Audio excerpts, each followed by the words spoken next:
Catherine, sinagot na ang balitang nagkabalikan sila ni Daniel.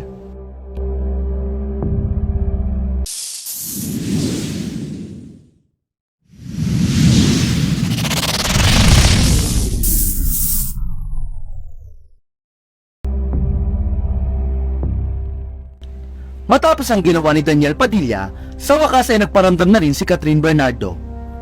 Talaga nga bang may comeback na nangyari matapos nila maghiwalay?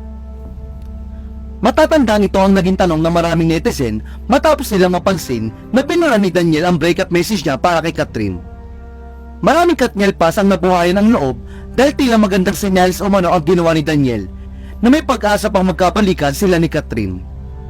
Bukod sa pagbura ni Daniel sa kanyang breakup message, kapansin-pansin din ang sweetness ng Katniel sa mga events sa pinuntahan nila kamakailan.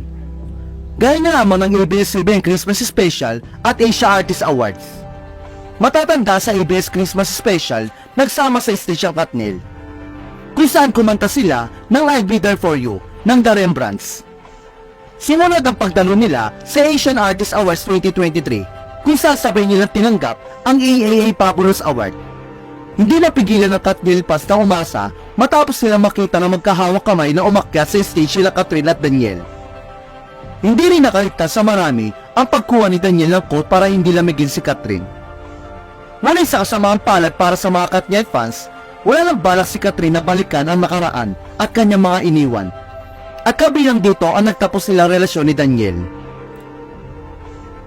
Bagamat nakakalungkot para sa fans, mukhang kailangan na nila tanggapin na walang comeback na mangyayari sa pagitan nila Catherine at Daniel.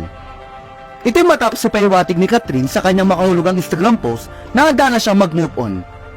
Sa kanyang post, ibinahagi ni Catherine ang mga bagay na nagpapangiti sa kanya ngayon. Gaya ng 300-year-old mango tree sa isang kilalang wellness resort sa San Benito, Batangas, kanyang pamangkin na si Saring Kiona. Pagbabakasyon sa beach, pag-inom ng tequila at pag-aayos ng gamit para sa kanyang lipat bahay. Hindi niya nakaligtas sa netizen ang makahulugang huling salita ni Catherine na tila sagot niya sa mga nagtatanong kung nagkabalikan na ba sila ni Daniel. Ani ni Catherine, appreciation post for the little things that have been making me smile the past few weeks. No looking back, only moving forward.